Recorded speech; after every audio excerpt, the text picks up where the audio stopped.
السلام علیکم، کیسے ہو آپ سب؟ تو آج ایک اور کمپلیٹ ناول کے ساتھ حاضر ہوں۔ چلیں شروع کرتے ہیں۔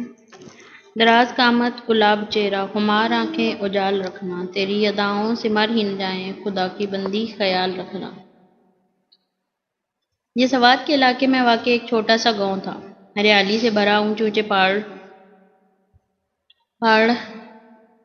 بھرے درخت، پہاڑوں پر بنے خوبصورت سے گھر، یہ علاقہ قدرت کا ایک حسین شاہکار تھا۔ انہی پہاڑوں میں سے ایک پہاڑ پر وہ اونچی حویلی پوری شان سے کھڑی تھی۔ خان زمان کی حویلی، اس گاؤں کے سردار تھے وہ۔ ہر ایک بار ان کا رعب و دبدبہ، پورا علاقہ ان سے ڈرتا تھا اور ان کی عزت بھی کرتا تھا۔ وہ تھے ہی عزت کے قابل، مظلوموں کے ساتھ بھی حد رحم اور ظالموں کے لیے بے انتہا خطرناک۔ اور ان کا یہی رعب و دبدبہ اور جلال ان کے پوتوں نے وراثت میں لیا تھا۔ خان زمان کے دو بیٹے تھے، بڑے رحیم خان زمان اور چھوٹے سجاد خان زمان۔ دونوں ہی ذرا نرم مزاج کے تھے، لیکن اپنی روایتوں کے پکے۔ جب ان کی روایتوں پر بات آتی تو کوئی نہ ان کو ایک آنچ آگے کر سکتا تھا اور نہ پیچھے۔ رحیم خان زمان کی بیوی سارا رحیم خان، جن کو سب امو جان کہتے تھے، ان کے دو بچے تھے۔ بڑا بیٹا ابراہیم خان جو کہ 30 سال کا تھا، اور اس سے چھوٹی شمائل خان جو 29 سال کی تھی۔ ان کے یہاں خاندان سے باہر شادی کرنے کا رواج نہ تھا اور خاندان میں شمائل کا مناسب جوڑ موجود نہ تھا، اس وجہ سے اس کی ابھی تک شادی نہیں ہوئی تھی۔ سجاد خان زمان کی بیوی ملائکہ سجاد خان تھی، جنہیں سب مورے کہتے تھے۔ ان کے بھی دو ہی بچے تھے، بڑا بیٹا یوسف خان جب کہ 25 سال کا تھا، اور چھوٹی بیٹی ہانم خان جو ابھی 17 سال کی تھی اور سب سے چھوٹا ہونے کی وجہ سے گھر بار میں سب کی لاڈلی تھی۔ اپو جان، ام کو ناشتہ دے دو، پھر ام کو کالج بھی جانا ہے۔ آنم جیسے تیسے اپنے بالوں کو باندھی کچن میں داخل ہوئی۔ ہاں آپ جا کر باہر بیٹھو، میں ابھی لاتی ہوں، اور یہ بال بھی کھولو، میں خود آ کر بناتی ہوں اپنی گڑیا کے بال۔ شمائل آنم کو باہر بھیج کر ناشتے کی طرف متوجہ ہوئی۔ خانم آپ نے میری قمیض کہاں رکھی؟ یوسف نے اپنے کمرے سے ہی اسے آواز لگائی تھی۔ اللہ اکبر، یوسف آ رہی ہوں میں، ایک سیکنڈ۔ مورے آپ یہ دیکھیں، میں ابھی یوسف کو کپڑے دے کر آئی۔ یوسف کو آواز لگا کر وہ مورے کو کہہ کر باہر آئی۔ شمائل ہمارا ناشتہ ہے۔ ابراہیم خان جو ٹیبل کی طرف بڑھ رہا تھا، شمائل کو باہر نکلتے دیکھ سوال کیا، ہاں بیٹھو میں ابھی آ رہی ہوں۔ ابراہیم کو کہہ کر وہ یوسف کے کمرے کی طرف بڑھی۔ صبح ناشتے کی ذمہ داری شمائل کی تھی تو یوں ہی بھگدڑ مچی رہتی تھی۔ ابراہیم بیٹھنے کے لیے کرسی کے آگے آیا تو آنم نے آہستہ سے کرسی پہ کھینچ لی۔ آنم ہم نے دیکھ لیا، کرسی واپس آگے کریں۔ ابراہیم نے گھڑی بند کرتے ہوئے مصروف سے انداز میں کہا، اے مڑا، آخر تم کو پتہ کیسے چل جاتی ہے؟ سمجھ گیا، تم وہ جاڑو والے بابا سے جادو ٹونا کراتی ہے نا؟ آنم نے کرسی آگے کر دی، لیکن ابراہیم کی ایک ہی گھوری پر وہ سنبھل کر بیٹھ گئی کہ مزید کچھ بول کر خطرہ سا لینا بھی مناسب نہ تھا۔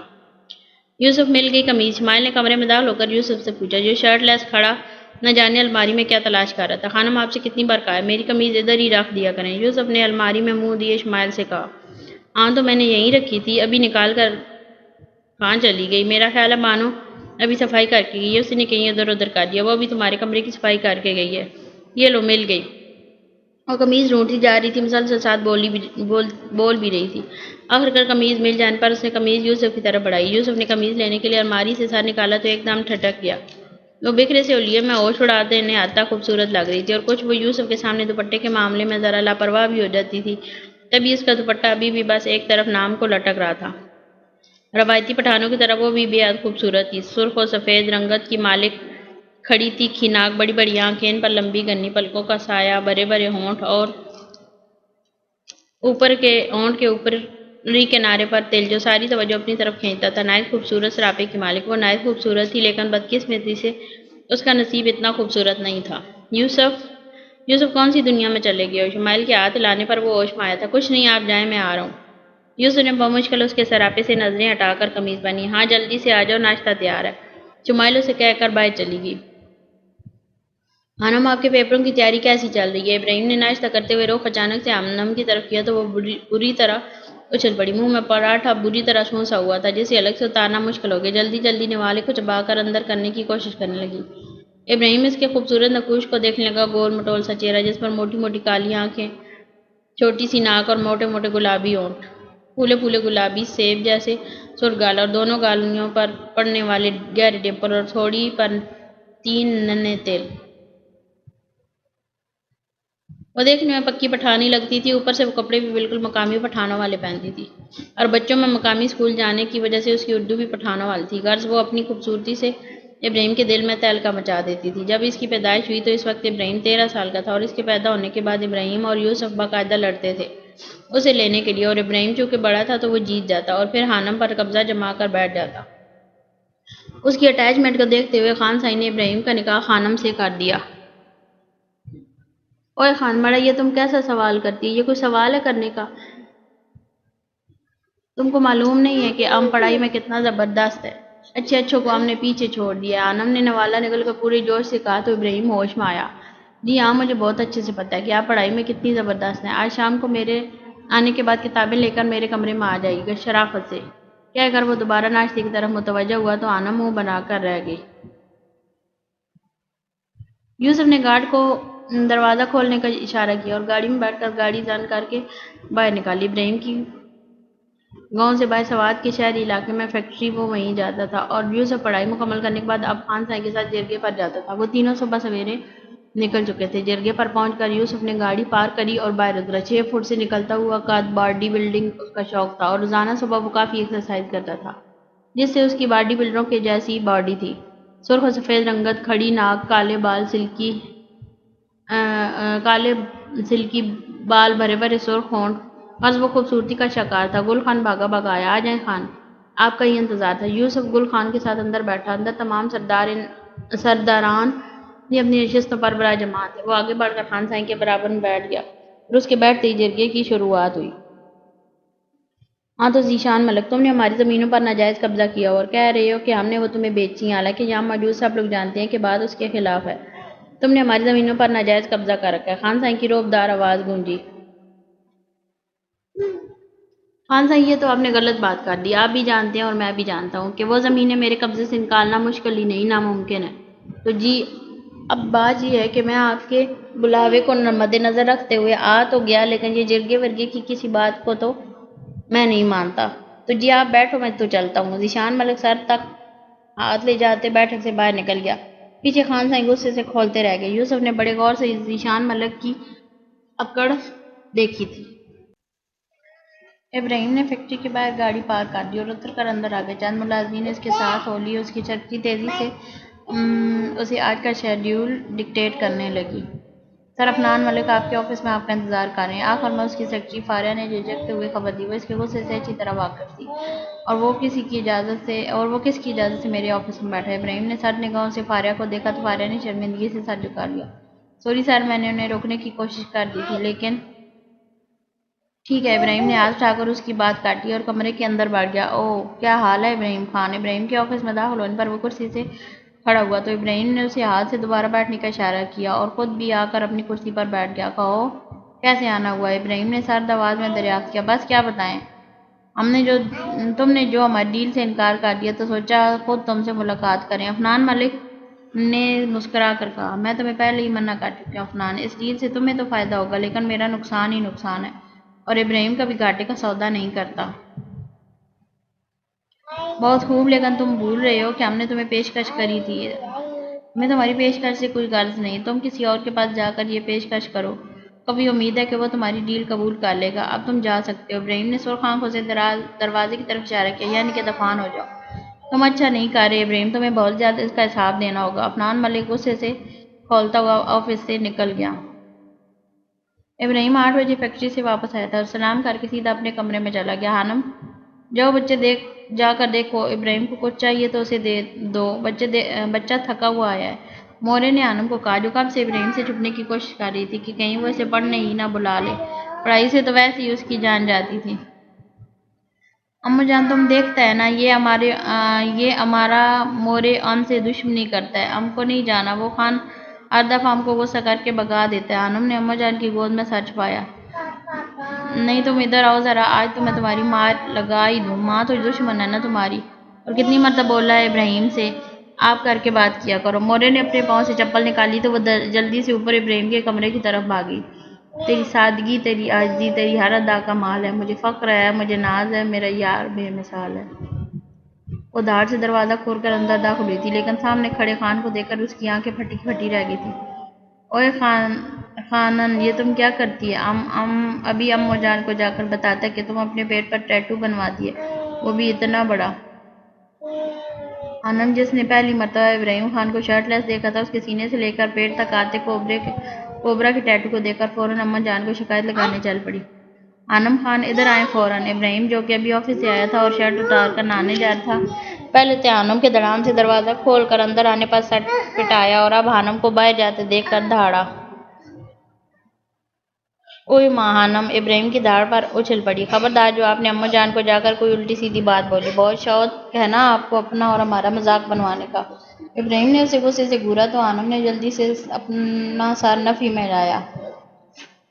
گڈ، اب جائیے اور اپنی کتابیں لے کر آئیں، اور خبردار جب نوک کیے بغیر ہمارے کمرے میں آئیں تو۔ ابراہیم کی بات پر آنم فوراً کمرے سے باہر نکل گئی تو ابراہیم نے گہری سانس بھری۔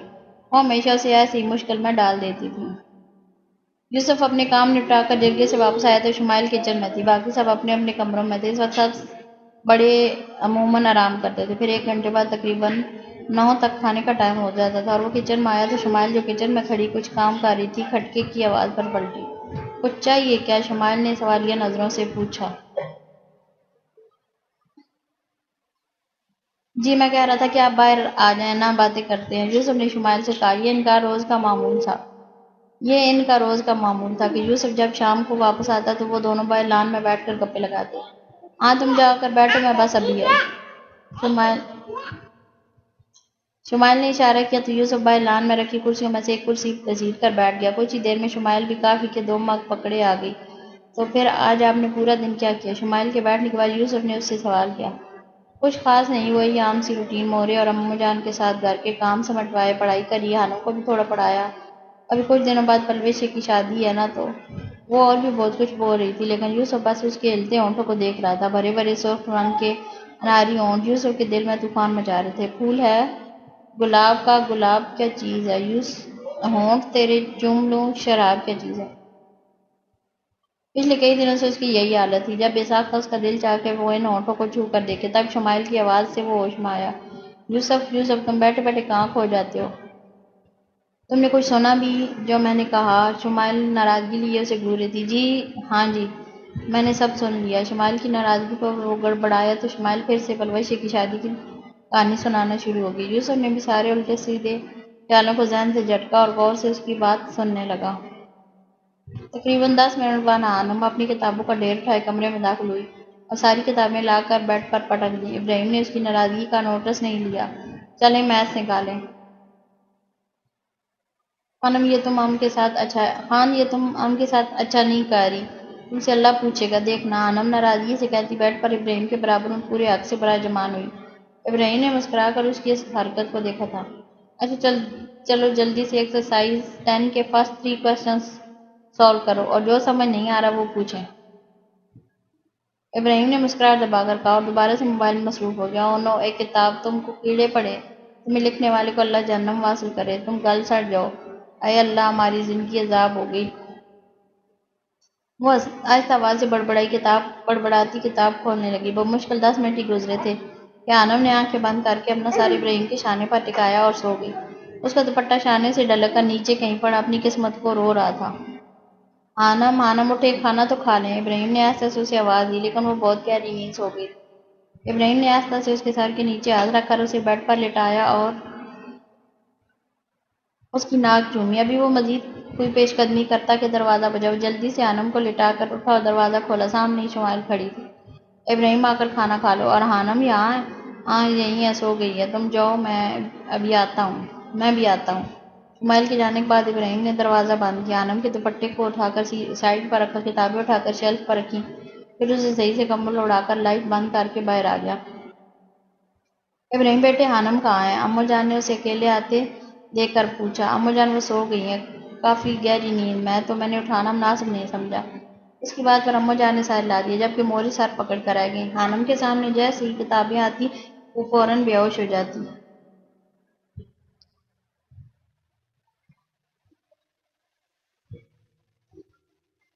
اگلے دن صبح مناش سے فارغ ہو کر جرگے کو جانے کے لیے نکلنے لگے۔ ابراہیم اپنے کمرے میں تھا، آنم کالج جا رہی تھی، باقی سب بھی اپنے کام نپٹا رہے تھے۔ جب اس کا فون بجا، ہاں ایاز، تم نے پہنچا دیا اسے فارم ہاؤس؟ ہاں اچھا اسے وہیں باندھ کر رکھو، میں آ کر اس کو ٹھکانے لگاتا ہوں۔ اوکے، اللہ حافظ۔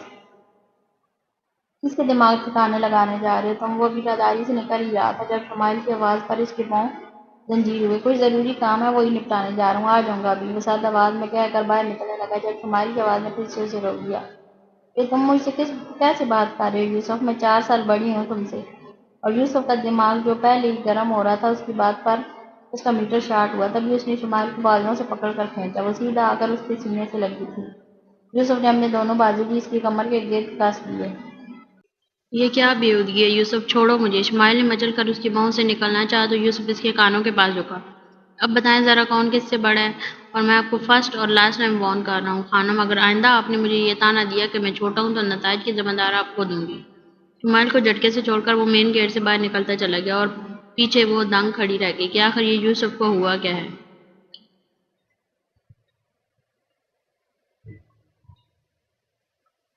گل خان ابراہیم خان سے کہو ہم سے بیٹھک میں ملاقات کرے۔ خان سائیں حکم دے کر باہر کی طرف بڑھے۔ گل خان نے ابراہیم کے دروازے پر دستک دی۔ خان اجازت؟ آ جاؤ گل خان۔ ابراہیم کی اجازت پر وہ کمرے میں داخل ہوا۔ آنم کو ابراہیم رات ہی اس کے کمرے میں چھوڑ آیا تھا۔ خان سائی کا حکم ہے کہ آپ ان سے بیٹھک میں ملاقات کریں۔ گل خان نے ادب سے کہا، ٹھیک ہے گل خان، تم گاڑی نکالو، ہم آتے ہیں، اور ہاں صفدر کو فون کر کے کہو کہ وہ فاریہ کو بتا دے آج ہم دیر سے آئیں گے۔ گل خان اس کا حکم سن کر باہر چلا گیا۔ ابراہیم نے وائٹ ڈریس شرٹ کے بٹن بند کیے، مضبوط کلائی میں گھڑی باندھی اور اپنے بال جیل سے سیٹ کیے اور کمرے سے باہر نکلا۔ ابراہیم نہایت ہی وجیح پٹھان تھا، سرخ و سفید رنگت، چوڑی پیشانی، کڑی مغرور ناک، ہلکی ہلکی بیئرڈ اور اس میں چھپا گہرا سا گڈھا، چوڑے شانے نہایت مضبوط تھے۔ وہ اگر گاڑی میں بیٹھا تو صفدر نے گاڑی سٹارٹ کری۔ تقریباً 5 منٹ کے بعد گاڑی بیٹھک کے باہر رکی تھی۔ ابراہیم دروازہ کھول کر باہر نکلا اور شانہ چال چلتا ہوا بیٹھک میں آ گیا۔ سامنے ایک صف پر خان سائیں بیٹھے تھے، ان کے برابر والے صف پر بڑے خان اور چھوٹے خان بیٹھے تھے، ایک صف پر یوسف تھا۔ ابراہیم یوسف کے ساتھ بیٹھ گیا۔ جی خان سائیں حکم۔ اس کے ادب پر خان سائیں خوش ہوئے۔ ابراہیم خان، ہم چاہتے ہیں کہ خانم ابراہیم خان کو آپ رخصت کر دیں۔ امید ہے آپ ہماری بات سے اعتراض نہیں کریں گے، جیسا آپ کہیں تو پھر ٹھیک ہے، انشاءاللہ اس ہفتے 6 دن بعد ہم رخصتی کریں گے۔ یوسف آپ سارے انتظام دیکھ لیجئے گا۔ جو حکم خان سائیں۔ وہ دونوں اکٹھے اپنی نشست سے کھڑے ہوئے۔ خان سائیں اجازت۔ دونوں نے اکٹھے کھڑے ہو کر اجازت چاہی۔ آپ جائیے ابراہیم اور یوسف، آج آپ جرگے میں شریک نہیں ہوں گے۔ ان کی اجازت پر ابراہیم باہر نکل گیا تو انہوں نے یوسف سے دریافت کیا، معذرت خان سائیں، مجھے کچھ کام نپٹانا ہے۔ ٹھیک ہے جاؤ۔ خان سائیں کی اجازت پر وہ باہر نکل آیا۔ اس کا رخ گاڑی کی طرف تھا۔ صفدر آگے بڑھا تو یوسف نے ہاتھ کے اشارے سے اسے روک دیا اور آگے بڑھ کر ڈرائیونگ سیٹ پر بیٹھ کر گاڑی تیزی سے باہر نکالی۔ اپنے علاقے سے باہر نکل کر تقریباً آدھے گھنٹے کی ڈرائیو کی دوری پر اس کا فارم ہاؤس تھا۔ گاڑی کو فارم ہاؤس کے پورچ میں کھڑا کر کے وہ دروازہ کھول کر باہر نکلا اور لمبے لمبے ڈاک برتا دھاڑ سے مین گیٹ کھول کر اندر داخل ہوا۔ ایاز۔ جی خان، کہاں ہے وہ؟ بس نیچے بیسمنٹ میں۔ ایاز سے دریافت کر کے وہ تیزی سے بیسمنٹ کی طرف بڑھا۔ بیسمنٹ کے درمیان میں ذیشان ملک بندھا ہوا تھا۔ یوسف نے آگے بڑھ کر اس کا منہ دبوچا۔ بہت اکڑ دکھا رہے تھے نا ذیشان ملک، اب کہاں گئی ساری اکڑ؟ یوسف نے اپنی سرخ آنکھیں اس کی آنکھوں میں گاڑی اور استہزائیہ کہا، میرا بھائی تمہیں چھوڑے گا نہیں یوسف، تم اچھا نہیں کر رہے۔ او اچھا، تو تمہارا وہ ڈیش بھائی جس کو ابھی تک یہی نہیں پتا کہ اس کا بھائی غائب ہے، وہ مجھے چھوڑے گا نہیں۔ واہ! جھٹکے سے اس کا منہ چھوڑ کر وہ پیچھے ہوا۔ بہت جلدی اس کو پتہ چل جائے گا۔ تو ٹھیک ہے، جب تک اسے پتہ چلتا ہے ہم تمہاری تھوڑی خاطر تواضع کرتے ہیں۔ یوسف نے پے در پہ اس کے منہ پر وار کیے جس سے اس کا جبڑا جگہ سے ہل گیا۔ خون پوری طرح اس کے منہ سے نکل کر بہنے لگا۔ اب تم انتظار کرو، اگر تمہارے بھائی کو پتہ چل گیا تو تمہیں چھوڑ دوں گا، اور اگر تم ہماری زمینیں ہمارے حوالے کرو گے، اور اگر نہیں پتہ چلا تو میں کل پھر سے تمہاری خاطر تواضع کروں گا۔ یوسف کہہ کر اسے پیچھے تڑپتا چھوڑ کر خود باہر نکل گیا۔ بازار آپ لوگ لے لیجئے گا سامان۔ یوسف نے مسکرا کر پیشکش کی، ہاں بالکل، اور یہ ابراہیم آئیں تو انہیں بھی کہتی ہوں کل خانم کو لے جا کر بچی کو شاپنگ کرائے۔ موری نے مسکرا کر امو جان کی فکر دیکھی۔ موری خانم کہاں ہے؟ یوسف، بچے وہ کچن میں ہے، اور یہ خانم بھی پتہ نہیں کہاں رہ گئی، کچھ نہیں ہو سکتا اس لڑکی کا، آپ بیٹھے میں دیکھ کر آتی ہوں۔ موری اٹھنے لگی تو یوسف نے انہیں دوبارہ بٹھا دیا، آپ رکیں میں دیکھ کر آتا ہوں۔ یوسف اٹھا اور کچن کی طرف بڑھا۔ کچن میں صرف شمائل تھی، خانم شاید اوپر چلی گئی تھی۔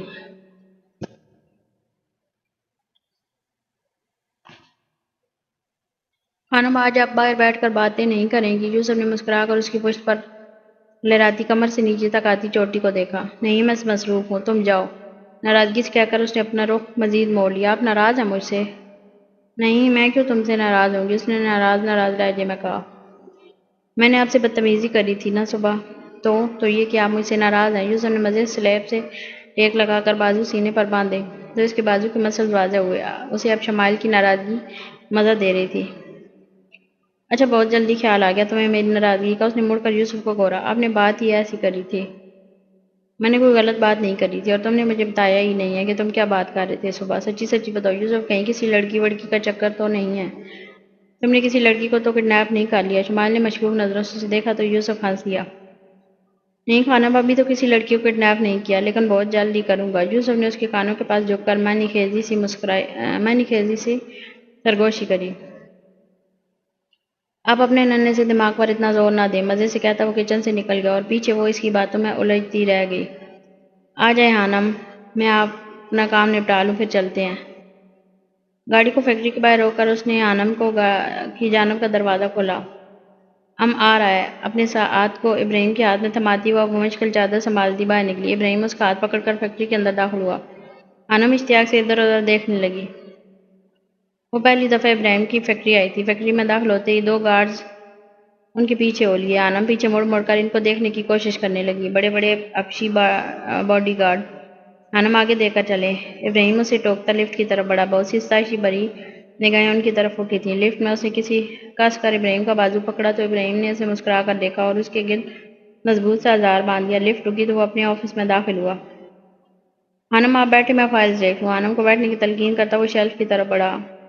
اس پر بیٹھ جائے۔ خانم نے ابراہیم کی کرسی کی طرف اشارہ کیا تو ابراہیم نے سارے لا دیا۔ خانم اس پر بیٹھ کر زور زور سے جھولنے لگی۔ دروازے پر دستک ہوئی تو خانم نے چیئر روکی۔ اجازت ملنے پر فاریہ روم میں داخل ہوئی۔ خانم نے غصے سے اس فیشنیبل سی لڑکی کو دیکھا تھا۔ Good morning sir. Good morning ma'am.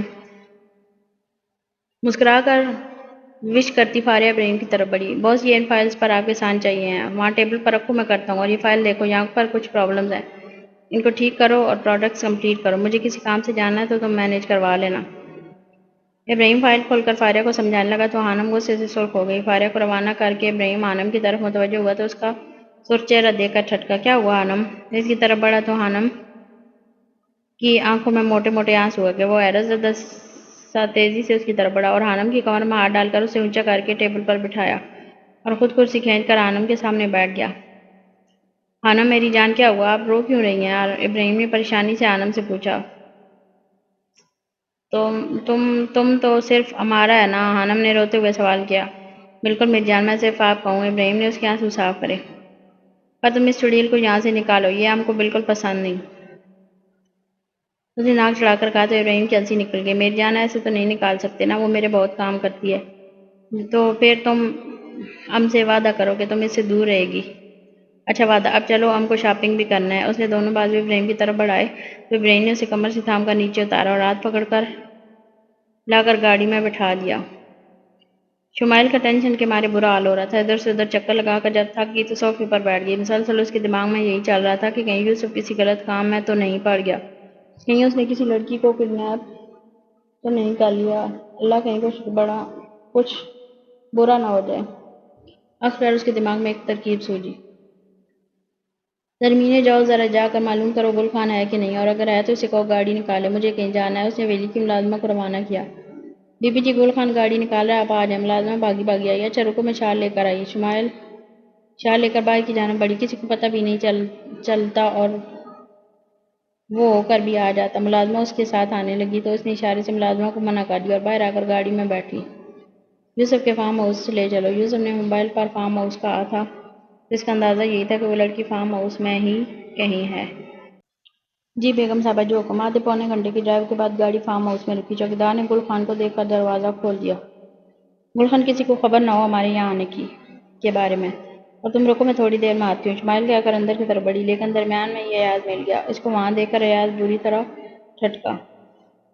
بیگم صاحبہ آپ یہاں خیریت؟ ایاز نے نظریں جھکا کر ادب سے کہا۔ ہاں مجھے کچھ کام تھا، آٹو رستے سے۔ ایاز کو سائڈ پر کر کے وہ اندر گھسی اور اوپر والے فلور کی طرف بڑھی۔ ایاز نے جلدی سے موبائل نکال کر یوسف کو کال ملائی۔ باس ایک بہت بڑی گڑبڑ ہو گئی ہے، وہ بیگم صاحبہ یہاں آ گئے ہیں۔ دوسری طرف سے کال اٹھائے جانے پر وہ فوراً بولا۔ دوسری طرف یوسف بری طرح ٹھٹکا۔ امو جان اور موری تو اس کے ساتھ تھیں، اور شمائل ابراہیم کے ساتھ، تو پھر یہ انہوں ایاز نے انہیں روکو فوراً، وہ زوردار آواز میں دہاڑا اور باہر کو بھاگا۔ امو جان ایک بہت ضروری کام ہے، آدھا گھنٹہ لگے گا۔ یہ سفر آپ لوگوں کے ساتھ ہے۔ امو جان کو اطلاع کر کے وہ گاڑی میں بیٹھا۔ تقریباً 20 منٹ کا راستہ اس نے 15 منٹ میں طے کیا۔ شمائل نے اوپر کے کمرے دیکھے، 10 منٹ تو اسی میں لگ گئے۔ پھر وہ نیچے بیسمنٹ کی طرف بڑھی، جب ایاز اس کے راستے میں ہوا۔ بیگم صاحبہ وہاں جانے کی اجازت نہیں ہے۔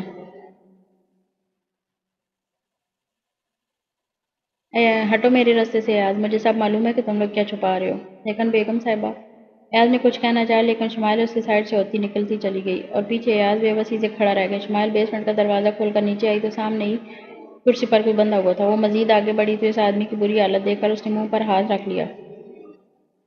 تبھی پیچھے سے کسی نے اسے بازو سے پکڑ کر کھینچا۔ شمائل کی چیخ نکل گئی۔ یوسف نے اس کے دونوں ہاتھوں کی کلائیاں جکڑ کر دیوار سے لگا دیں، جس سے اس کے چہرے پر سے نقاب ہٹ گیا۔ شمائل دہشت زدہ سی اس کے چہرے کو دیکھ رہی تھی، جبکہ یوسف اس کے سرخ ہونٹوں کو۔ شمائل کے ہونٹ تو اسے ویسے بھی بہت اٹریکٹ کرتے تھے اور اب بالکل قریب، وہ بہہ کر اس کے ہونٹوں پر جھکنے لگا۔ بہت ہی اعلیٰ یوسف خان، اپنی گرل فرینڈ کو لے کر آئے ہو، مجھے بھی کھولو، مل کر عیش کریں گے۔ ذیشان ملک کی آواز پر وہ ہوش میں آیا اور اس کے الفاظ پر شمائل کو چھوڑ کر تیش میں آ کر آگے بڑھا اور ایک زوردار پنچ اس کے منہ پر رسید کیا۔ پھر وہ پاگلوں کی طرح اسے مارتا گیا، یہاں تک کہ ذیشان بھی ہوش ہو گیا۔ اس نے سرخ آنکھوں اور تنی رگوں کے ساتھ موڑ کر دیکھا۔ شمائل پھٹی آنکھوں کے ساتھ منہ پر ہاتھ رکھے اپنی چیخوں کا گلا گھونٹ رہی تھی۔ یوسف نے غصے سے اس کا بازو دبوچا اور اسے گھسیٹتا ہوا باہر نکلا۔ ایاز اور گل خان کو وہ پہلے ہی بھیج چکا تھا۔ یوسف، یوسف، چھوڑو مجھے۔ شمائل مچل کر اس سے اپنا بازو چھڑانے لگی تو یوسف نے لب بھینچے اسے گاڑی میں لا کر پٹکا۔ گاڑی کا دروازہ زور سے بند کر کے وہ گھوم کر دوسری طرف آیا اور آ کر دروازہ کھول کر بیٹھ گیا۔ پھر زن سے گاڑی باہر نکالتا چلا گیا۔ پورے راستے شمائل کی سسکیاں وقفے وقفے سے بلند ہوتی رہیں۔ گھر پہنچ کر اس نے پھر شمائل کو بازو سے پکڑا اور لا کر اس کے کمرے میں بیڈ پر پٹک کر دوبارہ باہر نکل گیا۔ ان کو شاپنگ کرتے ہوئے تقریباً آدھا گھنٹہ ہو گیا تھا، لیکن ابراہیم کو کچھ پسند ہی نہیں آ رہا تھا۔ او خان مڑا، ہم تک کیا ہے، بس ہم کو گھر جانا ہے۔ آنم نے منہ بسور کر کہا، اچھا بس یہ لاسٹ ہے، پھر ہم چلتے ہیں۔ ابراہیم آنم کو لے کر بوتیک میں داخل ہوا۔ کافی دیر تو ابراہیم کو کچھ پسند نہ آیا، جب آخر میں اس کی نظر ریڈ کلر کے لہنگے پر پڑی۔ ڈیپ ریڈ بلیک ہو جاتا ہوا وہ لہنگا نہایت خوبصورت تھا۔ بس یہ ٹھیک ہے آنم، ہم یہ لے لیں؟ ابراہیم نے آنم کی رضامندی چاہی۔ اوئے مڑا، اس کا پیچھے والا گلا تو کس قدر بڑا ہے، ہم یہ نہیں پہن سکتا۔ آنم نے اس کے بیک والے گلے کو دیکھ کر آنکھیں پھاڑی۔ اس کا بیک والا گلا واقعی بہت ڈیپ تھا، کمر سے ذرا سا اوپر آتا تھا۔ کوئی بات نہیں، ہم بیوٹیشین سے کہہ کر اس وقت دوپٹہ سیٹ کروا دیں گے تو یہ صحیح ہو جائے گا۔ آپ اسے پیک کر دیں پلیز۔ آنم سے کہہ کر وہ شاپ کیپر سے مخاطب ہوا تو آنم نے اس کی جلد بازی پر منہ بنایا۔ ابراہیم وہ پیک کروا کر باہر نکلا۔ اوئے خان، تم نے ہم کو چلا چلا کر تھکا دیا، اب ہم کو آئس کریم کھلاؤ۔ آنم نے اسے آستین سے پکڑ کر متوجہ کیا۔ اچھا آپ یہاں کھڑی ہوں، میں لے کر آتا ہوں۔ وہ یہاں سے ادھر ادھر نہیں ہونا۔ ابراہیم فوڈ کورٹ کے کارنر سائڈ پر اسے کھڑا کر کے آئس کریم پارلر کی طرف بڑھا۔ رش کی سطح کے بیٹھنے کے لیے کوئی جگہ ہی خالی نہیں تھی۔ ابھی ابراہیم کو گئے میں مشکل 15 منٹ ہوئے تھے جب کوئی پیچھے سے آ کر آنم سے ٹکرایا۔ اوئے مڑا، وہ لڑکا جو معافی مانگنے لگا تھا، آنم کی آواز پر خباثت سے مسکرایا اور اشارے سے اپنے دوستوں کو بھی بلا لیا۔ اوئے مڑا، پٹھان کا بچہ، تم اندھی ہے کیا؟ تم کو نظر نہیں آتی؟ اتنا بڑا آم کھڑا ہے ادھر، پاگل کا بچہ۔ آنم کی زبان فل تیزی سے چل رہی تھی۔ اسے احساس ہی نہ ہوا جب ان 5 لڑکوں نے اسے گھیر لیا۔ دیکھو تو دوستو، کیا پیس ہے، واہ پٹھانی، ان میں سے ایک خباثت سے کہتا آگے بڑھا اور آنم کو کلائی سے پکڑا۔ اوئے چھوڑو ہم کو، چھوڑ۔ آنم نے زور سے اس کی کلائی پر کاٹا، جس سے اس نے غصے سے کلائی کھینچی۔ آنم نے جھک کر اپنی چپل اٹھائی اور دہ مار 4.5 چپل اٹھا کر کے اس کے منہ پر لگی۔ اس کی حرکتوں پر لوگوں کا جمگٹا لگ گیا۔ سب مزے سے اس چھوٹی نمونی کو دیکھنے لگے، سب کو صرف انجوائمنٹ سے بات تھی۔ ابراہیم جو ابھی آرڈر دے رہا تھا، آنم کو اتنے لڑکوں میں گرا دیکھ تو تیش میں آ کر آگے بڑھا اور زوردار مکہ آنم کے سامنے کھڑے لڑکے کو رسید کیا۔ باقی سب تو اس کے تیور دیکھ کر ہی وہاں سے نکل گئے۔ تمہاری ہمت بھی کیسے ہوئی میری بیوی کو ہاتھ لگانے کی؟ وہ اس قدر زور سے دہاڑا تھا کہ وہاں کھڑے سارے کے سارے لوگ کانپ گئے۔ مال کی انتظامیہ بھاگی آئی تھی۔ سر چھوڑیں پلیز۔ مینیجر اس بپروے شیر کو روکنے کی کوشش میں ہلکان ہو رہا تھا۔ اوئے خان، چھوڑو اسے، وہ مر جائے گی۔ آنم نے گھبرا کر اسے بازو سے پکڑ کر کھینچا تو ابراہیم تھوڑا سا پیچھے ہوا۔ وہ لڑکا جلدی سے اٹھ کر بھاگ گیا۔ مینیجر نے ابراہیم کو ٹھنڈا کیا تو وہ غصے میں آنم کا ہاتھ پکڑ کر باہر نکل گیا۔ 4 دن گزر گئے تھے۔ آج مہندی کا فنکشن تھا۔ اس دن سے اب تک شمائل کی یوسف سے بات نہیں تھی۔ وہ بری طرح سے نظر انداز کاری تھی۔ آنم کو تو اسی رات مورے نے مایوں میں بٹھا دیا تھا۔ اب تک اس کا ابراہیم سے سامنا نہیں ہوا تھا۔ وہ ویسے بھی اپنی فیکٹری کے معاملات میں الجھا ہوا تھا۔ یوسف نے ذیشان ملک کو اسپتال پہنچا دیا تھا۔ رات کا فنکشن تھا جو باہر لان میں ارینج کیا گیا تھا۔ تیاری پوری تھی۔ آنم نے خوبصورت سی فراک پہنی ہوئی تھی جس کی باڈی بلو، فال پنک اور دوپٹہ اورنج کلر کا تھا۔ وہ بالکل گڑیا لگ رہی تھی، مہکتے پھولوں کی جیولری پہنے، لائٹ سا میک اپ کیے۔ شمائل نے سترنگی انارکلی فراک پہنی تھی جس میں اس کی گلابی رنگت کھل رہی تھی۔ ابراہیم نے سفید شلوار قمیض پر بلو واسکٹ پہنی ہوئی تھی اور یوسف نے سفید قمیض شلوار پر چادر پہنی ہوئی تھی۔ اوئے ابو جان، تم کتنا پیارا لگ رہے ہے نا امو جان، آنم نے اشتیاق سے شمائل کو دیکھ کر کہا۔ جی ماشاءاللہ، آج تو میری دونوں بیٹیاں ہی بہت پیاری لگ رہی ہیں۔ امو جان نے مسکرا کر دونوں کی تعریف کر دی۔ مورے نے نم آنکھوں سے مسکرا کر ان کی محبت کو دیکھا تھا۔ انہیں شمائل کے لیے بہت دکھ ہوتا تھا۔ اچھی ولی، اتنی پیاری لڑکی، رسموں کی بھینٹ چڑھ گئی تھی۔ وہ 29 کی ہو گئی تھی اس سال۔ کبھی کبھی مورے سوچتی کہ شمائل کو یوسف کی بیوی بنا دے، لیکن پھر بڑے خان اور اپنے شوہروں کے نظائر دیکھ کر چپ ہو جاتی کہ جانتی تھی کہ اگر وہ غلطی سے بھی ایسی بات منہ سے نکالتی تو طوفان کھڑا ہو جانا تھا۔ بڑی بیوی خان سائیں کہہ رہے ہیں کہ بیوی کو باہر لے آئیں۔ زرمینے نے آ کر خبر دی تو شمائل نے آنم کو کھڑا کیا، اسے سہارا دیا، وہ باہر لائی اور لا کر ابراہیم کے برابر میں بٹھا دیا۔ ابراہیم نے گہری نظروں سے اس کے سلوک کو آنکھوں کے ذریعے دل میں اتارا تھا۔ ماشاءاللہ، چھوٹی بہن کے نصیب دیکھو، کیسا چاند سا دولہا ملا، اور بیچاری بڑی بہن۔ کسی خاتون کی آواز کان میں پڑی تو شمائل نے مسکرا کر آنسو اندر اتارے۔ پتہ نہیں اور کس نے سنا تھا۔ وہ آنم کو بٹھا کر خاموشی سے اوپر چھت پر آ گئی۔ یوسف نے جب ان خاتون کی بات سنی تو ایک فیصلہ کرتا شمائل کے پیچھے اوپر چلا آیا۔ خانم، یوسف کی آواز پر شمائل نے جلدی سے آنسو صاف کیے۔ تم یہاں کیا کر رہے ہو؟ یوسف، نیچے جا کر اپنے کام نپٹاؤ۔ کھوکھلی ہنسی ہنستے اس نے ہلکے سے یوسف کو ڈپٹا۔ ایک بات پوچھوں آپ سے؟ یوسف نے آگے بڑھ کر اس کا مومی ہاتھ اپنے مضبوط ہاتھوں میں لیا۔ پوچھو۔ شمائل نے مسکرا کر یوسف کو دیکھا۔ مجھ سے شادی کریں گی؟ اور شمائل کو لگا کہ ساتواں آسمان اس کے سر پر آ گرے ہوں۔ 2 سیکنڈ کے لیے تو وہ سکتے میں چلی گئی اور پھر چٹاق اپنی پوری قوت لگا کر اس نے یوسف کو تھپڑ مارا تھا۔ اس غیر متوقع تھپڑ سے یوسف پیچھے کو لڑکھڑایا۔ اس نے بے یقینی سے گال پر ہاتھ رکھ کر شمائل کو دیکھا۔ شمائل روتی ہوئی نیچے بھاگی اور یوسف غصے سے مٹھیاں بھیج کر رہ گیا۔ اسے شمائل سے یہ توقع نہیں تھی۔ مہندی کا فنکشن خیر خیریت سے گزر گیا۔ شمائل کی غیر موجودگی سب نے محسوس کری تھی، لیکن مورے نے اس کی طبیعت خرابی کا بہانہ کر دیا تھا۔ آج بارات کا دن تھا۔ صبح سے سب تیاری میں مصروف تھے۔ آخرکار فنکشن کا ٹائم بھی آ پہنچا۔ آنم پارلر سے تیار ہوئی تھی، ٹوٹ کا روپ آیا تھا اس کا۔ شمائل گھر میں ہی تیار ہو گئی تھی۔ 9 بجے وہ لوگ شادی ہال پہنچے تھے۔ سب سے پہلے آنم اور ابراہیم کو اسٹیج پر بٹھایا۔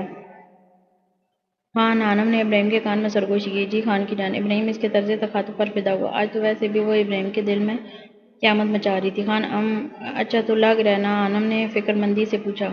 بے انتہا خوبصورت، ابراہیم نے جلد سے کہا۔ پر تم ام کی تعریف کب کرے گا؟ کلوچا نے کہا تھا کہ آج تم ام کی تعریف کرے گا۔ میری جان، جب ہم بیڈ روم میں جائیں گے تو پھر میں اچھے سے آپ کی تعریف کروں گا، ابراہیم نے معنی خیزی سے کہا۔ تو پر ہم جلدی سے بیڈ روم میں چلتا ہے۔ آنم کی جلدی پر وہ ہنس دیا۔ کس بات پر ہنسا جا رہا ہے؟ شمائل، جو بھی اسٹیج پر آئی تھی، نے مسکرا کر پوچھا۔ اپنی بیوی کے جوکس پر ہنس رہا ہوں، ابراہیم نے ہنس کر جواب دیا۔ اس طرح ہنسی مذاق میں فنکشن گزر گیا۔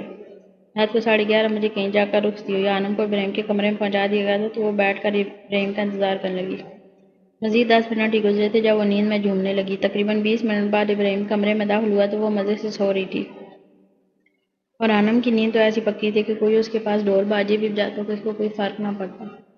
ابراہیم نے شیروانی اتار کر صوفے پر ڈالی اور اس کے پاس بیٹھ کر اس کا ڈھلکا ہوا سر سیدھا کیا۔ امو جان نے اس کی ناک بھی سدوائی تھی جس میں پڑی بڑی سی نت قیامت ڈھا رہی تھی۔ ابراہیم نے اس سے نظریں چرا کر ناک سے نت کھولی، نت نکال کر کانوں سے جھمکے نکالے، پھر پنے کھول کر دوپٹہ سر سے الگ کر کے بیڈ سے نیچے ڈال دیا۔ پھر ابراہیم نے اس کا نیکلس نکالنے کے لیے آنم کو ہلکا سا پلٹا تو ڈیپ گلے سے جھانکتی آنم کی قیامت خیز بیگ اس کے سامنے تھی۔ ابراہیم کو لگا کہ اب تو ضبط کی لگامیں اس کے ہاتھ سے چھوٹ جائیں گی، خون اس کی رگوں میں جوش تیز تیز دوڑنے لگا تو اس نے جھک کر آنم کی کمر چومی۔ کمر پر سرسراہٹ سے آنم کی آنکھ کھل گئی تھی۔ وہ پیچھے مڑی تو ابراہیم نے اس کی تھوڑی پر جھک کر اس کے تلوں کو چوم لیا۔ اب ابراہیم اس کے کپکپاتے ہونٹوں سے اپنا نام سن کر ابراہیم بے خود سا ہوتا، لائٹ بند کرتا، اس کے ہونٹوں پر جھکتا چلا گیا۔ سانس بند ہونے لگی تو آنم نے زور سے اس کی بننا کمر پر ناخنوں سے نوچا۔ ابراہیم نے اس کے دونوں ہاتھوں کی انگلیوں میں اپنی انگلیاں پھنسا کر بیڈ سے لگا دیا۔ کمرے میں آنم کی چوڑیوں کی معنی خیز سی کھنک گونجنے لگی۔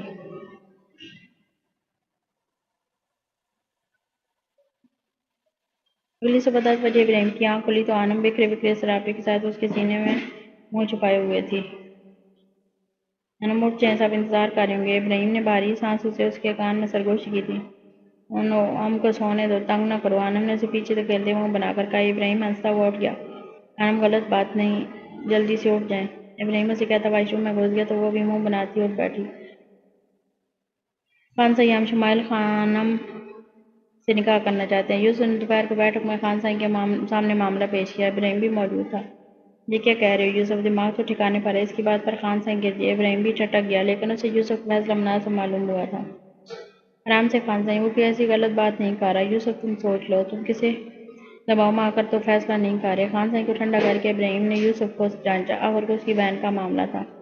ہرگز نہیں، میں کسی دباؤ میں فیصلہ نہیں کر رہا، بلکہ میں ان سے محبت کرتا ہوں۔ وہ یوسف جو کسی سے نہیں ڈرتا تھا، اپنے بڑوں کے سامنے محبت کا اقرار کرتے ہوئے جھجک گیا۔ ابراہیم اس کے انداز پر مسکرا دیا۔ بہت خوب بیٹے سائیں، اپنے سے 4 سال بڑی بہن سے محبت کی فیکیں بڑھاتے شرم نہیں آئی؟ خان سائیں کے طنز پر یوسف نے غصے سے مٹھیاں بھیج لیں۔ خان سائیں شمال صرف میری بہن ہے، یوسف کی نہیں، اور عمر کا فرق میٹر نہیں کرتا۔ ابراہیم نے قطعیت سے کہا تو خان سائیں سوچنے پر مجبور ہو گئے۔ ٹھیک ہے، پھر ہم کل آپ کے ولیمے میں یوسف کا نکاح کریں گے۔ خان سائیں جوان بیٹوں سے مخالفت کر کے انہیں باغی نہیں کر سکتے تھے، اس لیے حامی بھر لی۔ خان سائیں ہم رخصتی بھی چاہتے ہیں۔ اب یہ بہت زیادہ ہو رہا ہے یوسف، خان سائیں ناراضگی سے بولے۔ ابراہیم تو بیٹھا اس کے انداز پر ہنسی دبا رہا تھا۔ خان سائیں پلیز، یوسف کے منت بھرے انداز پر خان سائیں نے حامی بھری۔ ابراہیم بیٹھک سے چلا گیا تھا اور ہانم شرمائی شرمائی سی لیڈیز میں بیٹھی تھی۔ ہانم بتاؤ نا ابراہیم بھائی نے کیا کہا؟ شمائل مسلسل اس کو چھیڑ رہی تھی، جس سے وہ خود میں سمٹی جا رہی تھی۔ مورد دیکھو نا، ہم کو تنگ کر رہے اپو جان۔ ہانم نے روتی شکل بنا کر مورد سے کہا تو انہوں نے بھی ہنسی دبا کر شمائل کو مصنوعی سا گھورا۔ تبھی ابراہیم اور یوسف وہاں آئے تھے۔ ابراہیم نے آگے بڑھ کر شمائل کو گلے لگایا اور اس کا سر پر بوسہ دیا اور دلچسپی سے ہانم کا گلابی گلابی روپ ملاحظہ کیا۔ امو جان مورے، ہم نے فیصلہ کیا کہ کل میرے ولیمے کے ساتھ ابراہیم اور شمائل کا نکاح اور رخصتی ہے۔ امید ہے آپ لوگوں کو کوئی اعتراض نہیں ہے۔ 2 سیکنڈ کے تو وہاں بیٹھے سب افراد کو سکتہ طاری ہو گیا۔ پھر سب سے پہلے ہانم کی جوش بھری آواز گونجی تھی۔ اوئے ہم کا ابو جان اور لالا کا شادی ہے اوئے۔ خوشی سے اچھلتے اس نے ابراہیم کو گلے شدت جذبات میں آ کر ابراہیم کو گلے لگایا تو ابراہیم نے بھی ہنستے ہوئے اس کو تو بھیج کر چھوڑ دیا۔ اس کی اس حرکت پر سب کے کہکے بلند ہوئے، سوائے شمائل کے۔ شمائل نے بھیگی بھیگی ناراض آنکھوں سے یوسف کی طرف دیکھا اور وہاں سے اٹھ کر چلی گئی۔ یوسف اس کے پیچھے نہیں گیا، ارادہ ایک ہی دفعہ میں منانے کا تھا۔ بیٹے جی مجھے کوئی اعتراض نہیں ہے، آپ نے میری کتنی بڑی مشکل حل کر دی، میں بتا نہیں سکتی۔ امو جان روتے روتے ہنس دی تو مورے نے انہیں گلے لگا لیا۔ اگلی رات سب تیاریاں مکمل تھیں۔ شمائل کے لیے ارجنٹ بیس پر جوڑا منگایا گیا۔ نیوی بلو اور سلور رنگ کا وہ جوڑا شمائل پر بے انتہا خوبصورت لگ رہا تھا۔ یوسف نے سفید شلوار قمیض پر ڈارک بلو ڈریس کوٹ پہنی ہوئی تھی۔ ہانم نے لائٹ پنک اور لائٹ بلو کلر کی فراک پہنی ہوئی تھی۔ ابراہیم نے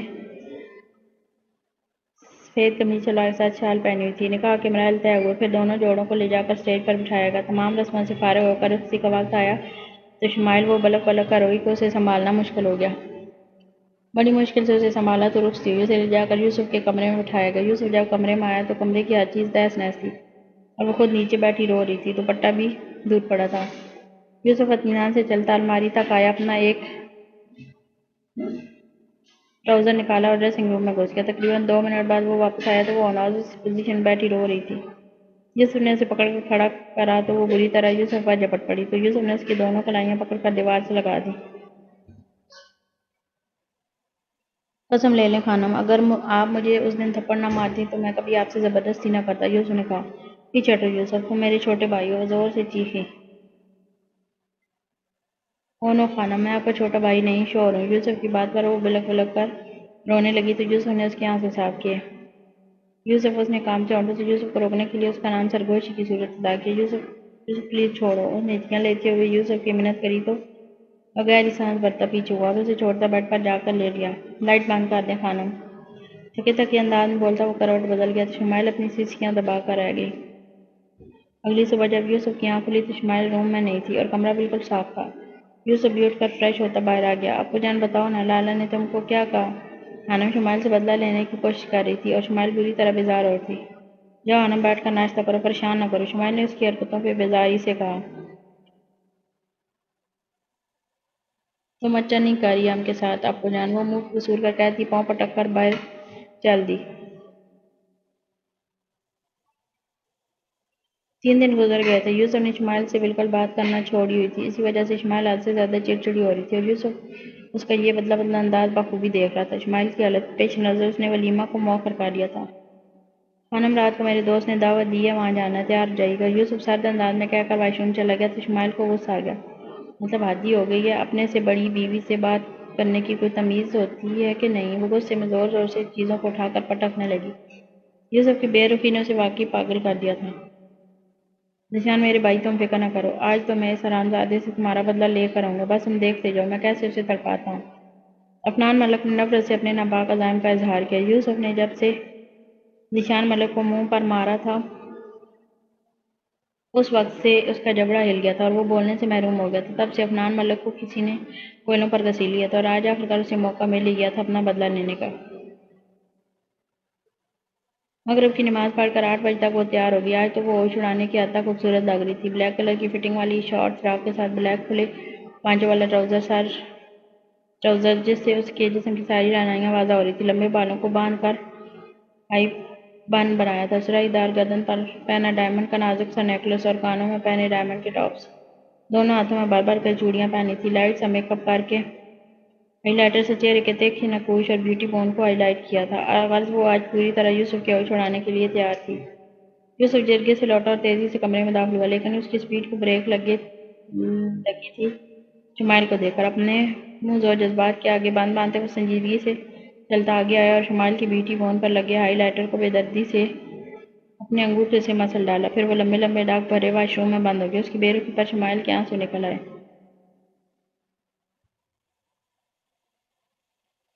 ابراہیم ابھی فیکٹری سے واپس آیا تھا کہ آ کر وہ سیدھا کمرے میں گھسا، لیکن بیڈ پر ناراض سی بیٹھی آنم کو دیکھ کر اسے ہنسی کنٹرول کرنا مشکل ہو گئی۔ بڑی مشکل سے ہنسی دباتا وہ سیریس چہرہ بناتا آنم کے برابر میں نیند دراز ہوا۔ کیا ہوا آنم، آپ ایسے کیوں بیٹھی ہیں؟ ابراہیم نے بازو سے پکڑ کر اسے اپنی طرف موڑا تو آنم نے جھٹکے سے اپنا بازو چھڑایا۔ اس کی اس حرکت پر ابراہیم سنجیدہ ہوا۔ آنم کیا ہوا؟ بتائیں مجھے، کسی نے کچھ کہا ہے؟ ہم ناراض ہیں تم سے۔ آنم کی آنکھوں میں آنسو دیکھ کر ابراہیم سیریس سا اٹھ بیٹھا۔ اچھا کیوں ناراض ہیں؟ ابراہیم نے پیار سے پوچھا۔ تم ہم سے اب پیار نہیں کرتا، تم تو ہم سے بیزار ہو گیا ہے نا؟ آنم نے معصومیت سے آنکھیں اٹھا کر دیکھا تو ابراہیم کو لگا وہ اس کی آنکھوں میں ڈوب جائے گا۔ اچھا تو آپ بھی تو مجھے پیار نہیں کرتی ہیں؟ ابراہیم نے مسکراہٹ دبائی۔ نہیں ہم تم سے پیار کرتا ہے، آنم نے جلدی کہا۔ اچھا تو پھر ثابت کریں۔ ابراہیم نے محسوس انداز میں اس کے کمرے میں ہاتھ ڈال کر اسے قریب کیا۔ کیسے؟ مجھے کس کریں؟ اس کی بات پر آنم سٹپٹا کر پیچھے ہوئی۔ دور ہٹو مڑا، تم تو بہت بیہودہ ہے۔ اس کی بات پر ابراہیم نے لب دبائے۔ کرنی تو پڑے گی۔ اچھا ایک کام کرتے ہیں، پہلے میں کرتا ہوں پھر آپ کریے گا۔ ابراہیم جھک کر اس کے دونوں گالوں کے ڈمپلز کو باری باری چوم کر پیچھے ہوا تو آنم ہچکچاتی ہوئی آگے بڑھی اور اپنے ہونٹوں کو آہستہ سے ابراہیم کے ڈمپل پر رکھا۔ وہ پیچھے ہوئی تو ابراہیم نے اس کے لرزتے کانپتے ہونٹوں کو اپنے دہکتے ہونٹوں کی گرفت میں لیا تو آنم نے سختی سے اس کی شرٹ دبوچ لی۔ سب کو اللہ حافظ کرتی شمائل یوسف کے ساتھ گاڑی میں بیٹھی تو یوسف نے خاموشی سے گاڑی نکالی۔ گاڑی اب روڈ پر فراٹے باری تھی۔ رات کا وقت تھا تو کافی اندھیرا تھا اور روڈ بھی پورا سنسان تھا۔ شمائل نے یوسف کو مخاطب کرنے کی کوشش کری لیکن کوئی رسپانس نہیں ملا تو وہ بھی آنسو پیتی خاموش ہو گئی۔ 5 منٹ گاڑی جھٹکے سے رکی تھی۔ شمائل نے سوالیہ نظروں سے یوسف کو دیکھا۔ وہاں کوئی ہے شاید، آپ بیٹھیں میں دیکھ کر آتا ہوں۔ یوسف شمائل کو کہتا گاڑی سے نکلا۔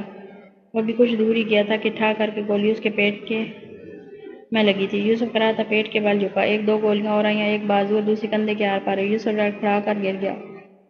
گولی کی آواز سے شمائل کی چیخ نکل گئی۔ وہ تیزی سے گاڑی سے نکلی لیکن یوسف کو دیکھ کر اس کی آنکھیں پھٹی پھٹی رہ گئیں۔ یوسف! وہ چیختی یوسف کے پاس بھاگی اور گھٹنوں کے بل بیٹھی۔ لالا کو فون، ہانپتے ہوئے یوسف نے بڑی مشکل سے الفاظ ادا کیے۔ شمائل نے کانپتے ہاتھوں سے موبائل نکالا اور ابراہیم کا نمبر ڈائل کیا۔ ابھی رنگ جا ہی رہی تھی جب پتہ نہیں عفنان ملک کہاں سے نکلا ہے۔ اس نے شمائل کو بالوں سے پکڑ کر کھینچا۔ شمائل زور سے چیخی اور اپنے بالوں کو تھاما۔ موبائل ہاتھ سے چھوٹ گیا۔ عفنان ملک مکروہ قہقہہ لگاتا شمائل کو پیچھے کھینچنے لگا۔ یوسف مجھے بچاؤ! شمائل دہاڑے مار مار کر رو رہی تھی۔ لگ رہا تھا کہ بال ابھی جڑ سے اکھڑ الگ ہو جائیں گے۔ یوسف نے بند ہوتی آنکھوں سے شمائل کو دور ہوتے دیکھا۔ ابراہیم آنم کو گدگدی کر رہا تھا اور آنم کھلکھلائی جا رہی تھی جب موبائل کی گھنٹی بجی۔ یوسف کالنگ! ابراہیم کو حیرت ہوئی، وہ ابھی 10 منٹ پہلے ہی تو گھر سے نکلا تھا۔ وہ آنم کو پیچھے کر کے اٹھا اور کال اٹھائی۔ ہیلو! ابراہیم نے موبائل کان سے لگایا لیکن سامنے سے شمائل کی چیخیں سن کر اس کا رنگ پھک۔ وہ ہیلو شمائل یوسف، لیکن سامنے سے کوئی جواب نہ پا کر وہ تیزی سے باہر کو بھاگا۔ اس کی حالت پر خانم پریشان اٹھی۔ خانانوں نے باہر آ کر ابراہیم کو روکنے کی کوشش کری، لیکن وہ بغیر سنے تیزی سے نکلتا چلا گیا۔ یوسف کا موبائل کی لوکیشن ٹریس کری تو 10 منٹ کا فاصلہ تھا۔ وہ تیزی سے گاڑی بھگاتا 5 منٹ میں پہنچا، ساتھ ہی پولیس اسٹیشن بھی فون کر لیا۔ زور زور سے چلا کر ہاتھ پاؤں مارنے لگی تو افنان نے اسے انجیکشن سے بے ہوش کر لیا۔ پھر وہ شمائل کو پکڑ کر گاڑی میں ڈالنے لگا، تب گاڑی کے ٹائر چرچرانے کی اور گولی چلنے کی آواز آئی۔ ابراہیم نے افنان کے بازو میں گولی ماری، پھر ٹانگ میں ماری، جس سے وہ زمین بوس ہو گیا۔ افنان کے آدمی گاڑی سے نکل کر فائرنگ کرنے لگے۔ ابراہیم نے اپنا بچاؤ کیا، لیکن ایک گولی بازو کو چھوتے ہوئے نکل گئی۔ اتنی دیر میں وہاں پولیس کا سائرن بجا، ایک افراتفری مچ گئی۔ گارڈز بھاگنے کی کوشش کرنے لگے، لیکن پولیس نے ان کو ہر طرف سے گھیر لیا۔ ابراہیم اپنی آواز کو قابو کیا اور تیزی سے آگے بڑھ کر شمائل کو چادر میں لپیٹا اور گاڑی میں ڈالا۔ افنان اور اس کے آدمیوں کو پکڑ لیا گیا۔ کسی نے ایمبولینس کو کال کیا۔ ایمبولینس آئی تو یوسف اور شمائل کو ہسپتال لے جایا گیا۔ ابراہیم، بچے سب خیریت ہے؟ آپ کہاں ہیں؟ فون کیوں نہیں اٹھا رہے تھے؟ خان سائی نے بڑی پریشانی کے حال میں ابراہیم کو کال ملائی۔ خان سائی خیریت سے ہے، دراصل یوسف کو گولی لگی ہے، وہ ہسپتال میں ہے۔ ابراہیم کو سمجھ ہی نہیں آ رہا تھا کہ وہ کیسے خبر دے۔ یوسف کی حالت دیکھ کر اس کی خود کی حالت بھی خراب ہو رہی تھی۔ دوسری طرف خان سائی کا ہاتھ دل پر پڑا، وہ سب جلدی کرتے ہسپتال پہنچے تھے۔ امو جان موری کی تو رو رو کر حالت خراب ہو گئی تھی۔ خان سائی بھی بہت ضبط کر کے بیٹھے ہوئے تھے۔ خانم ابراہیم کے ساتھ کھڑی تھی۔ شمائل کو ڈاکٹر نے سر پر ٹیوب وغیرہ لگا دی تھی، ابھی وہ بے ہوش تھی۔ ڈاکٹر آپریشن تھیٹر سے باہر آئے تو ابراہیم آگے بڑھا۔ آپ لوگ فکر نہ کریں، پیٹ کی گولی نکال دی گئی ہے، باقی دونوں زخم پر بھی پٹی کر دی ہے، چند گھنٹوں میں ہوش آ جائے گا، ڈاکٹر پروفیشنل سے انداز میں کہہ کر جا چکا تھا۔ سب نے شکرانے کے نفل ادا کیے، تب ایک نرس نے آ کر شمائل کے ہوش میں آنے کی اطلاع دی۔ وہ سب تیزی سے شمائل کے کمرے کی طرف بڑھے۔ ابو جان تم ٹھیک تو ہے نا؟ خانم نے سوجی آنکھوں سے دریافت کیا۔ ہاں میرا بچہ، میں بالکل ٹھیک ہوں۔ یوسف کہاں ہے؟ شمائل نے بے چینی سے پوچھا۔ یوسف بالکل ٹھیک ہے بیٹا، تم ٹینشن نہ لو۔ اماں جان نے آگے بڑھ کر شمائل کو ساتھ لگایا۔ شمائل کو تو اگلی صبح تک چھٹی مل گئی تو وہ اور خانم اور خان سائی کے ساتھ گھر چلی گئی۔ یوسف کو دیکھنے کی اس کے اندر ہمت نہیں تھی۔ یوسف کو ایک ہفتے بعد چھٹی ملنی تھی۔ پورا ہفتہ باری باری سب رکنے گئے تھے یوسف کے پاس۔ اس نے کئی دفعہ شمائل کو پوچھا، لیکن اسے نہ آنا تھا تو نہ آئی۔ آخرکار ہفتے کو مغرب کے بعد واپس آ گیا۔ یوسف کمرے میں لیٹا ہوا تھا، زخم کافی بہتر ہو گئے تھے، بس پیٹ کا زخم ذرا تکلیف دے رہا تھا۔ شمائل سارے کام نپٹا کر کمرے میں آئی اور دروازہ بند کر کے ڈریسنگ کے آگے کھڑے ہو کر اپنے بال سلجھانے لگی۔ اس کے سر کی جلد تھوڑی متاثر ہوئی تھی، جس پر ٹیوب لگانے کو ڈاکٹر نے ٹیوب دی تھی۔ خانم یوسف کے پاس شمائل کے برش کرتے ہاتھ ہمیں کیا ہوا یوسف؟ کہیں تکلیف ہے کیا؟ وہ پریشانی سے آگے آ کر پوچھنے لگی۔ جی، یوسف نے مسکراہٹ دبائی۔ کہاں پر بتاؤ مجھے، تم نے دوائی کھائی؟ اللہ یوسف تم کس قدر لاپرواہ ہو، اب بتاؤ کہاں تکلیف ہے؟ شمائل کی شکل بالکل رونے والی ہو گئی۔ یہاں یوسف نے پیٹ کے زخم کی طرف اشارہ کیا تو شمائل نے جھک کر اس کی شرٹ اٹھائی اور زخم پر ہلکا سا ہاتھ رکھا۔ آہ خانم، یوسف مصنوعی سا کہا تو شمائل کی آنکھوں میں آنسو آ گئے۔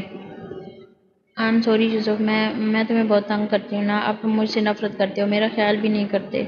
وہ ہچکیاں لیتے ہوئے بولی تو یوسف سیریس ہو کر بیٹھا اور شمائل کو اپنے سامنے بٹھایا۔ خانم میں مذاق کر رہا تھا، آپ چپ کریں پلیز۔ اور آپ کو ایسا کیوں لگتا ہے کہ میں آپ سے نفرت کرتا ہوں؟ میں آپ سے محبت کرتا ہوں، بہت کرتا ہوں۔ یوسف نے شمائل کے آنسو صاف کرے۔ تم تو مجھ سے بیزار تو نہیں ہو جاؤ گے نا؟ شمائل نے خدشوں میں گھرے سوال کیا۔ ہرگز نہیں۔ اچھا آپ تو مجھ سے بیزار نہیں ہو جائیں گی؟ یوسف نے مزے سے پوچھا۔ نہیں تو میں تو بیزار نہیں ہوں گی، لیکن میں تم سے بڑی ہوں، عزت کیا کرو میری، شمائل نے مصنوعی غصے سے کہا تو یوسف نے اسے گھورا۔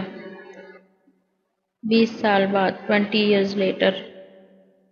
او خرم مڑا، ہم نے تم کو تھپڑ لگا دینا ہے اگر تم نے اب ہمارا بات نہ مانا۔ خانم نے غصے سے 10 سالہ خرم کو آواز دی۔